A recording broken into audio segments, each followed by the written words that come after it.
औज़ुबिल्लाहिमिनश्शैतानिर्रजीम बिस्मिल्लाहिर्रहमानिर्रहीम। अज़ीज़ तलबा अस्सलाम वालेकुम। मैंने आसान तरीके से 9th साइंस का मैथ पढ़ाना शुरू किया है। हमने 1.2 एक्सरसाइज शुरू की हुई है। आज मैं आपको इसका सवाल नंबर 4 समझाऊंगा। तो आइए सवाल देखते हैं। क्वेश्चन नंबर 4 है, नीचे दिए हुए ए बी सी डी और ई कालमों के बिलतरतीब मनफी कालब मालूम कीजिए। तो क्वेश्चन नंबर 4 हम हल करते हैं। पहले ए कालम है, इसके अरकान हैं 1 0 -1। अब हम इसका मनफी कालम करेंगे तो इसको लिखेंगे -a, और जितने इसके अदाद हैं उनके हमने साइन तब्दील करने हैं। ये +1 है, इसका -1 कर देंगे। आगे ये 0 0 का कुछ नहीं करेंगे, ऐसे ही रहेगा।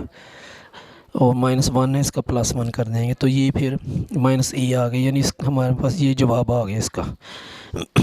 अब बी कालम हम लिखेंगे, इसके अरकान है 3 -1 2 1। इसको हम लिखेंगे -b।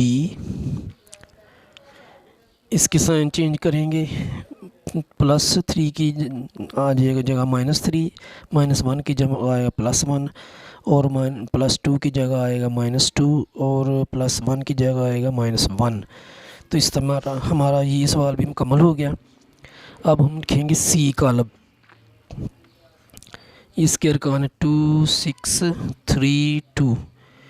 ये तमाम के तमाम प्लस में है, इनको हम माइनस करेंगे। लिखेंगे -c, +2 की जगह -2, +6 की जगह -6, +3 की जगह -3, और +2 की जगह -2 आ जाएगा।